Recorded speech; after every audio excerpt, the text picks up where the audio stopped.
오늘 아침에 나누고자 하는 하나님의 은혜의 말씀은 레위기 5장 14절에서 6장 7절의 말씀입니다. 성경 말씀 봉독은 강해를 해나가면서 중간중간에 읽기로 하고요. 오늘 설교의 제목을 한번 따라해 보시기 바랍니다. 그레이스의 제너러시티로 화답하라.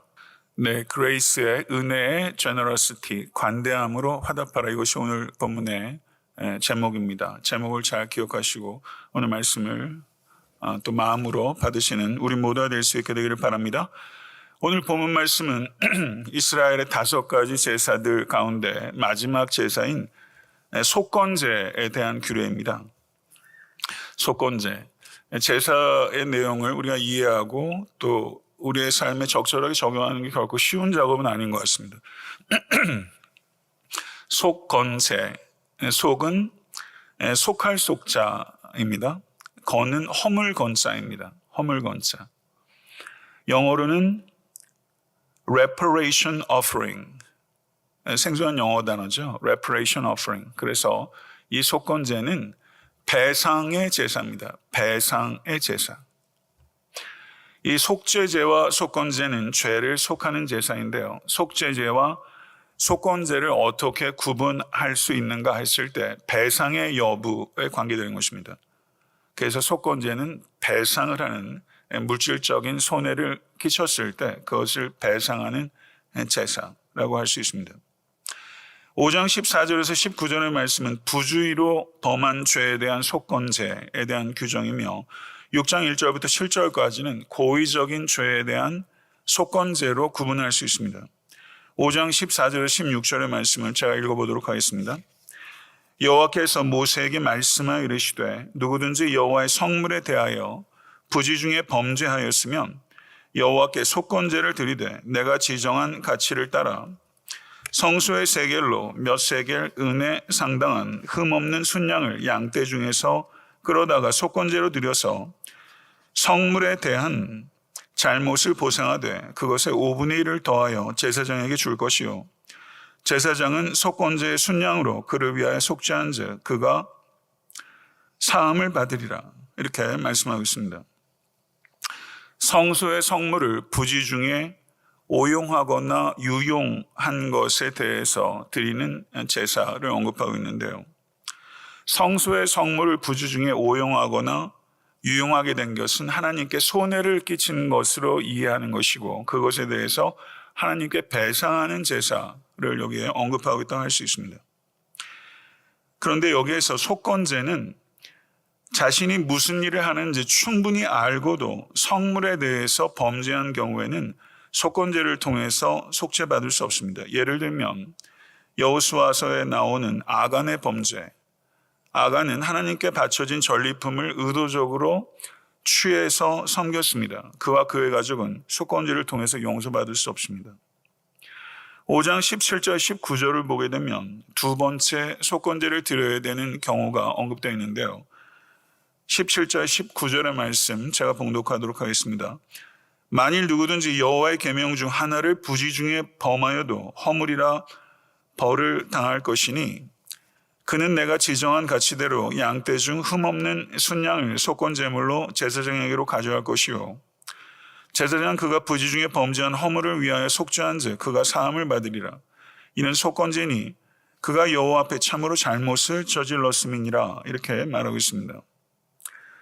여기에서 누구든지 여호와의 계명 중 하나를 부지 중에 범하여도 허물이라 이렇게 말하고 있습니다. 그럼 여기에서 언급하는 계명은 뭘 이야기하는 것일까요? 계명을 범해서 짓는 죄. 그러면 여기서 언급하는 죄가 속죄제에서 언급하는 죄와 속건제에서 얘기하는 죄를 어떻게 구별할 수 있을까요? 이거는 너무 폭넓은 언급 아닙니까? 그래서 학자들은 여기에서 누구든지 여호와의 계명 중 하나를 범하면 했을 때 여기 계명은 성막과 관련된 계명을 전제하는 것이다. 이렇게 이해하는 것 같습니다. 그런 가능성이 높아 보입니다. 여기서 조금 더 주의 있게 한번 살펴보게 되면요. 이 경우 제사를 드리는 이스라엘 백성이 성물과 관련해서 혹시 죄를 범했는지 안 범했는지 스스로도 확실하지 않은 경우가 있지 않습니까? 그럴 경우에 두려움을 가질 수 있습니다. 이럴 경우에 이 두 번째에 해당되는 그 제사를 드림으로 말미암아 혹시 내가 성물을 오용하거나 유용하지 않았을까 하는 두려움으로부터 해방될 수 있도록 이 속건제를 규정하신 것이죠. 그러므로 이 두 번째 경우에는 이 제사를 드리는 사람이 정말 죄를 범했는지 안 범했는지 불확실합니다. 그렇기 때문에 이 경우에는 배상을 규정하지 않고 있다는 특징이 있습니다. 욥기 1장 4절에서 5절을 보게 되면 거기 이런 내용이 있습니다. 욥이 자녀들에게 생일 잔치를 베풀고 다 먹고 마신 후에 욥이 그 다음 날 자기 자녀들을 다 불러 모읍니다. 그리고 거기에 주어진 내용들이 기록되어 있는데요. 그들의 명수대로 번제를 드렸으니 이는 욥이 말하기를 혹시 내 아들들이 죄를 범하여 마음으로 하나님을 욕되게 하였을까 함이라 라고 말하고 있습니다. 저는 이 말씀을 읽으면서 혹시 내 자녀들이 죄를 범하였을까 염려하여 하나님께 제사를 드리는 이 욥의 마음이, 여기에는 번제를 언급하고 있지만 오늘 본문에서 속건제 두 번째 해당하는 영역에서 혹시 내가 성물을 잘못 범했을까 염려해 드리는 제사, 저는 그 취지와 의도는 일맥상통한다고 생각합니다. 저는 이 말씀을 통해서 우리의 영적인 민감성을 한번 생각해 보게 됩니다. 여러분에게, 저에게, 우리 교회에게 이런 마음이 있습니까? 혹시 하나님께 범죄했을까? 우린 대놓고 범죄한 일에 대해서도 발뺌하는 일들이 너무나 많은데요. 혹시 내가 하나님께 범죄했을까 하는 마음이 우리 가운데 있습니까? 이거는 죄에 짓눌려서 산다는 의미가 아니라 영적인 민감함을 가지고 이렇게 죄를 찾아내는 일종의 탐험가처럼 하나님 앞에서 정결한 마음과 또 생각과 태도를 가지고 살기 원하는 그런 마음이죠. 우리 자녀들이 이렇게 성장하면 얼마나 좋을까요? 혹시 하나님께 범죄했을까 하는 마음으로 하나님께 예배하는 그런 진실된 마음, 이것을 다른 말로 하면 저는 선한 양심이라고 할 수 있을 것 같습니다. 베드로전서 3장 16절을 보게 되면 선한 양심을 가지라. 이는 그리스도 안에 있는 너희의 선행을 욕하는 자들로 그 비방하는 일에 부끄러움을 당하게 하려 함이라. 이렇게 말하고 있습니다. 선한 양심을 가지라. 요즘에 선한 양심을 가지라 라는 말을 들을 수 있는 데가 어디 있을까요? 세상 교육기관에 가면 이런 얘기 가르칠까요? 조금 의구심이 들어요. 주중에 한 성도님과 이런저런 대화를 하면서 제가 참 많은 은혜를 받았어요. 저하고 비슷한 연배신데요. 예전에 우리가 자랄 때는 훌륭한 사람 되거라 이런 말 많이 들었거든요. 훌륭한 사람 되거라. 근데 요즘은 그런 얘기를 듣기가 어려워요. 우리 자녀손들을 키우면서 훌륭한 사람 되거라 라고 정말 권면하는 부모님, 조부모님이십니까? 훌륭한 사람 되거라. 저는 굉장히 그 마음에 이렇게 울림이 있었어요. 저는 선한 양심을 가지라 라는 말이 그런 말과 일맥상통하는 말이라고 생각해요. 정말 이렇게 말하는 곳이 있어야 되고 이렇게 살려고 씨름하는 삶의 모범이 있어야죠. 선한 양심을 가지고 혹시 내가 하나님께 범죄하였을까 하고 그런 영적인 민감함을 가지고 하나님께 예배하는 우리 모두가 될 수 있게 간절히 바랍니다. 오늘 예배를 드리고 기도할 때 이런 기도 제목 가지고 한번 기도해 보시는 건 어떻습니까? 분명하게 하나님 앞에 범죄한 것들은 정직하게 하나님 앞에 통회하고 혹시나 지었을 수도 있는 그런 죄악들에 대해서 하나님 발견하게 도와주시옵소서.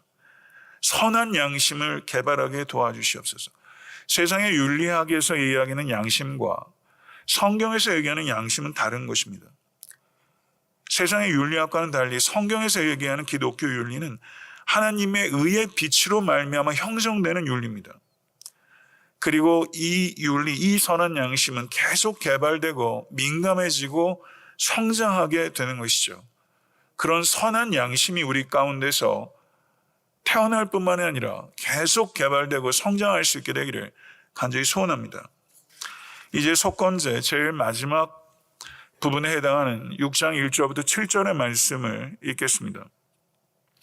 여호와께서 모세에게 말씀하여 이르시되 누구든지 여호와께 신실하지 못하여 범죄하되 곧 이웃이 맡긴 물건이나 전당물을 속이거나 도둑질하거나 착취하고도 사실을 부인하거나 남의 잃은 물건을 줍고도 사실을 부인하여 거짓 맹세하는 등 사람이 이 모든 일 중에 하나라도 행하여 범죄하면 이는 죄를 범하였고 죄가 있는 자니 그 훔친 것이나 착취한 것이나 맡은 것이나 잃은 물건을 주운 것이나 그 거짓 맹세한 모든 물건을 돌려보내되 곧 그 본래 물건에 5분의 1을 더하여 돌려보낼 것이니 그 죄가 드러난 날에 그 임자에게 줄 것이요 그는 또 그 속건 재물을 여호와께 가져갈지니 곧 내가 지정한 가치대로 양떼 중 흠없는 순양을 속건 재물을 위하여 제사장에게로 끌고 갈 것이요 제사장은 여호와 앞에서 그를 위하여 속죄한즉 그는 무슨 허물이든지 사함을 받으리라.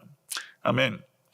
여기서 가장 중요한 요점은요, 오늘 이 말씀이라도 꼭 붙잡으시길 바랍니다. 누구든지 여호와께 신실하지 못하여 범죄하되, 여호와께 신실하지 못한 게 무엇입니까? 곧 이웃이 맡긴 물건이나 전당물을 속이거나, 이렇게 연결되고 있지 않습니까? 여호와 하나님께 신실하지 못한 것은 곧 이웃에게 신실하지 못한 것입니다. 이웃에게 신실하지 못하면서 여호와 하나님께 신실하다고 말할 수 없다는 것입니다. 우리는 어떻게 해서든지 손해보지 않으려고 그러고, 그리고 다른 사람에게 손해를 끼쳤을 때는 어떻게 해서든지 배상하지 않으려고 그러고, I'm sorry 하는 말에 우리가 얼마나 인색한지 몰라요. I'm sorry도 못하는데 어떻게 forgive me는 하겠으며, I'm sorry도 못하는데 어떻게 배상은 하겠으며, 손해 끼친 만큼도 돌려주지 못하고 여기에는 20%를 더해서 배상하라고 했는데, 다른 사람이 당하는 손해에는 우리가 얼마나 둔감하고 무관심하고 무책임한지 생각해보면 참 안타까운 일이 아닐 수 없습니다. 우린 결코 그렇게 살아서 안 될 것입니다. 이스라엘 백성들을 하나님께서 언약 백성으로 부르시고 이스라엘 백성과 언약을 맺으셨다는 것은 하나님께서 이스라엘 백성을 존귀히 여기시기 때문입니다. 여러분들이 살아가시면서 누구와 약속하는 일들, 정말 중요한 약속하는 일들 그렇게 많지 않습니다. 적어도 여러분과 약속을 맺는 사람은 여러분이 그 사람이 인정하는 사람이에요. 여러분과 약속하는 사람은 그 사람이 여러분을 존중하는 사람이에요.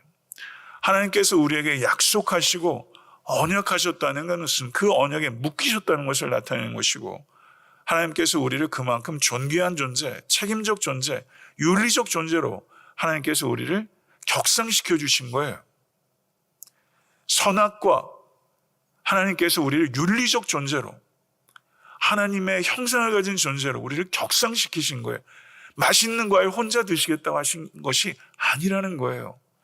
윤리적 존재, 하나님과 언약을 맺을 수 있는 존재로 하나님께서 우리를 귀히 여기셨다는 거죠. 하나님과 언약을 맺은 성도는 이웃과도 진실한 관계를 맺습니다. 이 두 가지는 반드시 연결됩니다. 하나님과 신실한 관계를 맺는 사람이 이웃과의 관계를 신실하지 못하게 맺을 수는 없어요. 사람과의 관계에 제일 어렵고 항상 덜그덕덜그덕하고 어려움이 없는 일들은 없죠. 그런 과정을 통해서 가지만 신실한 관계를 맺어가려는 한결같은 의지와 기도와 희생을 가지고 관계 하나하나를 소중히 여기면서 가꾸어 가는 것, 그게 남는 것입니다. 이웃에게 죄를 짓는 것, 그것이 하나님 앞에 득죄하는 것입니다. 이웃의 관계에 있어서 신뢰를 깨뜨리는 것이 하나님과의 관계에서 신뢰를 깨뜨리는 것이다. 오늘 말씀이 그것을 이야기하는 것입니다. 저는 묵상하면서 그런 생각이 들었어요. 오늘 속건제 제일 앞부분에 성소의 성물에 대해서 범죄한 공의를 말하면서 하나님께서 성소의 성물을 더 귀히 여기시겠는가? 아니면 사람을 귀히 여기시겠는가? 이렇게 생각을 해봤어요. 어느 쪽일까요? 우리는 성도입니다. 성물보다 더 귀하고 사실은 존귀한 존재, 하나님께 속한 성도예요. 믿으시죠? 우리가 성도에게 향해서 어떤 태도와 어떤 관점을 가지고 있는가 하는 부분들을 우리가 생각해야 됩니다. 이 두 가지는 너무나 밀접하게 연관되어 있는 것입니다. 만약에 성물만을 그냥 성물이라고 그러면서 그냥 어쩔 줄 모르면서 성도 대하기는 함불고 거칠고 무례하게 대한다면 이거 웃기는 겁니다. 이건 말도 안 되는 겁니다. 속건제 배상을 할 때 피해를 준 것에 5분의 1을 더해서 20%를 더해서 배상을 하는 것입니다. 그렇게 이웃과의 관계를 회복하라. 이웃과의 관계를 회복하는 것이 하나님과의 관계를 회복하는 것이다. 한결같은 구약 성경과 신약 성경의 가르침입니다. 이 말씀 들으셔야 합니다. 누가복음 19장을 보게 되면 삭개오의 이야기가 나옵니다. 19장 5절부터 8절의 말씀을 보겠습니다. 예수께서 그곳에 이르사 쳐다보시고 이르시되 삭개오야 속히 내려오라. 내가 오늘 내 집에 유하여 하겠다 하시니 급히 내려와 즐거워하며 영접하거늘 무사람이 보고 수군거려 이르되 저가 죄인의 집에 유하러 들어갔도다 하더라. 삭개오가 서서 주께 여짜오되 주여 보시옵소서 내 소유의 절반을 가난한 자들에게 주겠사오며 만일 누구의 것을 빼앗은 일이 있으면 내 갑절이나 갚겠나이다. 여러분 남의 것 부당하게 빼앗은 적 없으십니까? 예수님들은 사람들의 수군거리는 것 아랑곳하지 않고 삭개오 집에 쑥 들어가신 것처럼 우리의 가난하고 빈궁한 영혼에도 주님께서 들어오셨어요. 삭개오의 집에 가셔서 예수님께서 뭘 얘기하셨을까요? 하나님 나라의 복음을 선포하셨을 것입니다. 분명하지요. 거기 가서 무슨 말씀을 하셨겠어요? 하나님의 나라가 가까웠으니 회개하고 복음을 믿으라. 이 말씀을 전하신 것이죠. 그랬을 때 삭개오가 그 말씀을 받아들입니다. 그리고 삭개오가 회심했다는 뚜렷한 증거가 나타나요. 삭개오의 삶의 주인이 바뀐 것입니다. 삭개오에게 있어서 이전까지의 삶은 예수께서 그 집에 들어오신 것은 집에만 들어온 것이 아니라 삭개오의 영혼에 들어오신 것이고 그랬을 때 주인이 바뀌었어요. 그 전에 삭개오의 주인은 돈이었습니다. 근데 예수님을 영접하는 순간 주님이 되셨어요. 이런 변화 여러분의 영혼 가운데 있으셨습니까? 진실로? 소유의 절반을 가난한 자들에게 주고 만일 누구의 것을 빼앗은 일이 있으면 내매나 갚겠다고 했습니다. 그런데 성경 원어상 문법은 if로 번역해서 되는 문제가 아니라 since라고 번역하는 게 맞습니다. 실제 남의 것을 토색한 것입니다. 그것을 4배나 갚겠다고 했습니다. 아마 삭개오의 집에 그 다음 날부터 장사들이 쳐졌을 것 같습니다. 삭개오의 재산이 나만 아는 게 없었을 것 같아요. 그런 생각해 봤어요. 4배를 갚겠다. 성경은 오늘 본문에 다른 사람들의 재산상에 피해를 입혔을 때 20%를 더해서 배상하라고 했죠. 그런데 삭개오는 율법이 정한 규정을 훨씬 뛰어넘어서 4배나 갚겠다고 한 것입니다. 여기에서 우리가 우리의 삶 속에 적용해야 되는 매우 중요한 영적인 진리가 있는 것입니다. 요한 웨슬리 목사님 이런 말을 했습니다. 여러분의 지갑이 회개하지 않으면 여러분은 회심하지 않은 것입니다. 지갑이 회개했는가? 어떻습니까? 회개가 무엇입니까? 단순히 마음의 감동을 받아 마음의 상태가 변화하는 것이 회개가 아닙니다. 예수님을 정말 만나서 참된 회개가 일어나는 사람은 삶의 가치가 전도되는 것입니다. 만약에 예수님을 만났다고 하시면서 물질관이 그 전과 후가 조금도 변화되지 않았다면 예수님 못 만나셨을 수 있습니다. 물질관이 바뀌지 않았는데 어떻게 예수님께서 여러분의 삶의 주인이실 수 있습니까? 예수님을 영접한 후에도 우리의 삶이 이기적일 때가 너무 많지만 우리의 삶의 중심이 바뀌어야 하는 것입니다. 방향이 바뀌셨습니까? 정말 그러한 삶의 열매들이 여러분과 저의 삶에 확실하게 나타날 수 있는 축복을 경험할 수 있게 되기를 간절히 축원합니다. 물질관이 바뀔 때 구원에 이르는 참된 믿음이라는 것을 증명할 수 있게 되는 것입니다. 가난한 자들을 착취하던 삭개오가 가난한 자들의 친구가 되었습니다. 가난한 자들의 친구가 되십시다. 가난한 자들의 친구가 될 수 있었던 이유는 삭개오의 의지 때문이 아니라 예수 그리스도를 만났기 때문입니다.